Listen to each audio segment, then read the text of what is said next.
Welcome to the Nilesh Limaye podcast. आज के podcast में हम बात करेंगे रेस्टोरेंट इंडस्ट्री के बारे में। रेस्टोरेंट्स अपनी सेल्स कैसे बढ़ा सकते हैं। बट ये जानने के पहले हमें दो बेसिक चीज़ों पे बात करना होगी, फैक्ट्स एंड फिगर समझना होंगे। इंडिया में कोविड के बाद से रेस्टोरेंट इंडस्ट्री लगभग दुगनी रफ्तार से बढ़ रही है। हम जहाँ 2024 में बैठे हैं, restaurant industry, food and service industry आज की तारीख में $80 बिलियन की है, मतलब लगभग 7,000 करोड़ रुपए। और जिस रफ्तार से ये रेस्टोरेंट इंडस्ट्री बढ़ रही है, आने वाला 5 साल में यही इंडस्ट्री की टर्नओवर लगभग 12,000 करोड़ रुपए होगी। यानी जितनी भी इंडस्ट्रीज है उसमें फूड इंडस्ट्री अपने आप में बहुत फास्ट ग्रोइंग इंडस्ट्री है।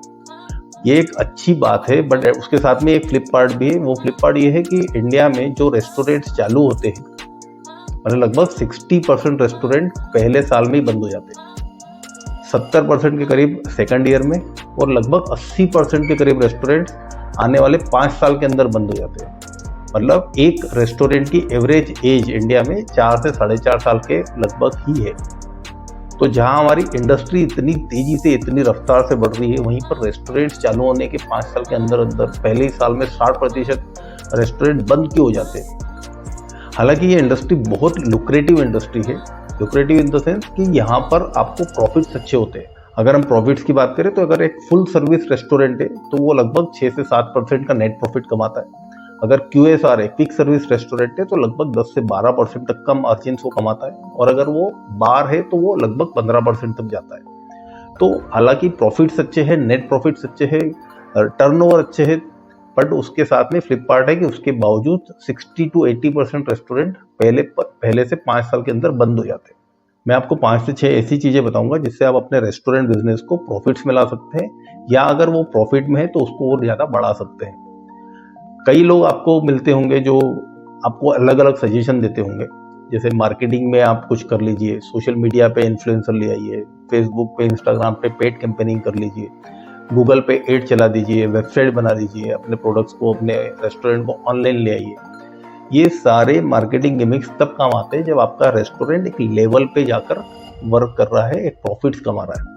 बट अगर आप स्टार्टअप है या आप ऑलरेडी 1 या 2 साल से अपने बिजनेस को रन कर रहे हैं और वहाँ पर अगर आप खर्चा करना चाह रहे हैं, तो एज ए कंसल्टेंट मेरी सलाह है कि आपको बहुत सोच समझ के मार्केटिंग करना चाहिए, जिससे आपके प्रॉफिट्स बढ़े, लॉसेस कम हो, और आप अपने पैसे को, आप अपने इन्वेस्टमेंट को ऐसी जगह करें जहाँ से आपको रिटर्न में कुछ आने की ज़्यादा उम्मीद हो। एज ए कंसल्टेंट मैं आपको ये जरूर बोल सकता हूँ कि अगर आप इसको रिलीजियसली फॉलो करेंगे तो आपके बिजनेस में बढ़ोतरी होगी ही होगी।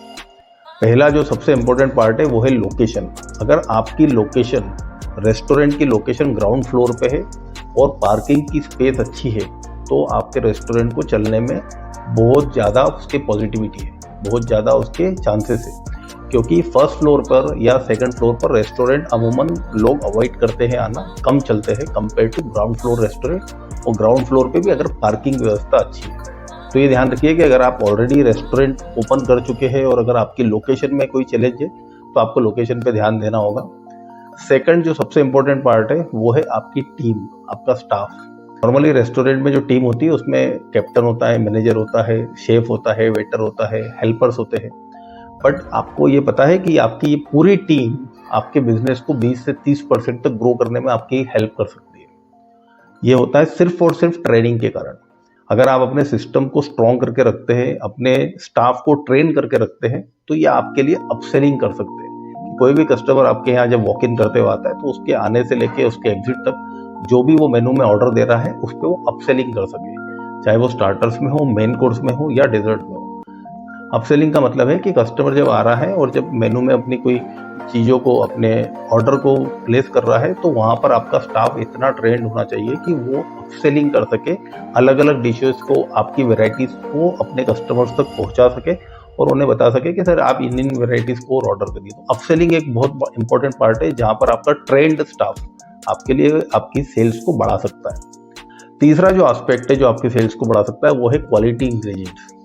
क्वालिटी इंग्रेडिएंट्स का मतलब है आपके खाने में, आपके जो भी आप फूड सर्व कर रहे हैं अपने कस्टमर्स को, उसमें आप कभी भी समझौता मत करिए।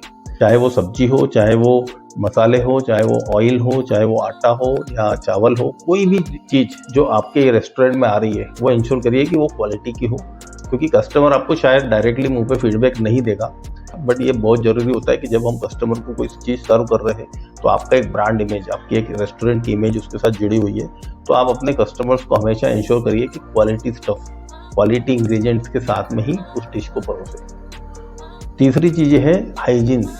आपका रेस्टोरेंट बहुत ज़्यादा अच्छी तरीके से हाइजीनिक होना चाहिए।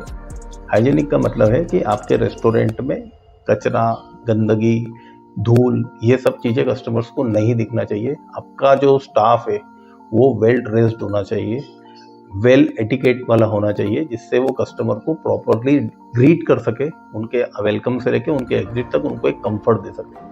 तो आपको ये ध्यान रखना है कि आपके यहाँ पे हाइजीन का बहुत ज़्यादा इंपॉर्टेंस होता है किसी भी रेस्टोरेंट में। कस्टमर इसको बहुत प्रॉपरली देखता है, ऑब्जर्व करता है। चौथी चीज़ जो बहुत इंपॉर्टेंट है, वो एस्पेक्ट है, वो है आपके रेट्स, आपकी प्राइसिंग। मेनू में आप एक नॉर्मली कोई भी रेस्टोरेंट जब मेनू कार्ड को डिज़ाइन करता है तो वो अपने प्रॉफिट्स को ध्यान में रख के उसको डिज़ाइन करता है। वो ये सोचता है कि अगर मेरे घर में कोई डिश X रुपए की पड़ रही तो मैं इसके ऊपर इतना मार्जिन लेके चलूँगा और मैं उतना ही रेट में अपने कस्टमर्स को डिश दूँगा। ये करने के पहले आपको ये ध्यान रखना पड़ेगा कि आपका कॉम्पिटिटर क्या कर रहा है, उसके रेट्स क्या है, उसके मेनू में क्या क्या डिशेस है और वो क्या रेट्स दे रहा है। अगर वो आपके पैरेलली कॉम्पिटिटर है तो अगर एप्पल टू एप्पल आप कंपेयर करेंगे तो आपको ये भी ध्यान रखना पड़ेगा कि जो इंग्रेडिएंट आप दे रहे हैं, जो क्वालिटी आप प्रोवाइड कर रहे हैं, उसके कंपैरिजन में आपका कॉम्पिटिटर क्या कर रहा है। अगर आपकी क्वालिटी अच्छी है, आपके इंग्रेडिएंट्स अच्छे हैं, आपकी सर्विस अच्छी है, तो आप अपने कॉम्पिटिशन से ज़्यादा भी रेट्स कर सकते हैं। बट उसमें आपको ये ध्यान रखना पड़ेगा कि आपके कस्टमर को वो फील दे सके आप कि अगर वो पैसा थोड़ा आपके यहाँ ज़्यादा दे रहा है तो उसका कारण क्या है। पांचवा पॉइंट है, आपका कस्टमर आपके लिए एज ए प्रमोटर का काम करना चाहिए। एज ए ब्रांड एम्बेसडर अगर आपका कस्टमर आपके लिए काम कर रहा है, मतलब आपका रेस्टोरेंट एक अच्छे लेवल पे जा सकता है। कोई भी कस्टमर जब आता है वो माउथ पब्लिसिटी के थ्रू दूसरे कस्टमर्स को लेके आता है। तो ये ध्यान रखिए कि जो भी एग्जिस्टिंग कस्टमर आपके आया है वो हैप्पीली आपके यहाँ से जाए और वो चारों को जाकर बताए कि आपके यहाँ का स्टाफ अच्छा है, आपके यहाँ की सर्विस अच्छी है, आपके यहाँ का फूड अच्छा है, क्वालिटी अच्छी है, हाइजीन अच्छा है। ये सब चीज़ें अच्छी होगी तो बाय डिफॉल्ट कस्टमर आपको एज ए ब्रांड एम्बेसडर के रूप में आपके लिए काम करेगा। और छठी और लास्ट टिप जो है वो है आपका स्प्रेडिंग हैप्पीनेस। स्प्रेडिंग हैप्पीनेस का मतलब है कि कोई भी कस्टमर जब आपके आ रहा है तो आपका एम्बियंस, आपका एटमॉस्फेयर, आपका स्टाफ और आपकी सर्विसेज वो ऐसी हो कि उसको वापस आने के लिए कस्टमर को मजबूर करे। वो सिर्फ एक बार का वन टाइम कस्टमर ना हो, वो रिपीटेडली आपके आए। और रिपीटेडली वो कस्टमर तभी आ सकता है जब उसको आपके यहाँ की service, food, quality, ambience, staff and after sales ये अच्छी तरीके से उसको मिली हो, तो ही वो कस्टमर वापस से उस रेस्टोरेंट की तरफ डाइवर्ट होता है। तो इन 5 से 6 चीज़ों को अगर आप ध्यान में रखेंगे और अपने बिजनेस में इम्प्लीमेंट करेंगे तो मैं आपको एज ए कंसल्टेंट बोल सकता हूँ कि आपके बिजनेस में प्रॉफिट्स होगा, कस्टमर वापस आपके आएगा और इन किसी भी पॉइंट्स में आपको कोई भी इन्वेस्टमेंट अलग से करने की ज़रूरत नहीं है, कोई भी एड या खर्चा करने की ज़रूरत नहीं है। या आप ऑलरेडी कर चुके हैं एज ए इन्वेस्टमेंट आपके लोकेशन में, आपके फूड में, आपके स्टाफ में, या आप ऑलरेडी कर चुके हैं। आपको एक अच्छा आउटपुट लेना है इसी इन्वेस्टमेंट में जो आपने कर रखा है। एज ए रेस्टोरेंट ओनर अगर आपको लगता है कि आपको और किसी टिप्स की, आपको और किसी गाइडेंस की या कंसल्टेंसी की रिक्वायरमेंट है, ज़रूरत है, तो आप बिल्कुल हमें कांटेक्ट कर सकते हैं nileshlimaye.in पर या businesssathi.com पर। अगर आपको मेरी ये टिप्स और वीडियो अच्छा लगा हो तो ज़रूर फॉलो करिएगा, लाइक करिएगा, कमेंट करिएगा और ज़रूर शेयर करिएगा। Thank you.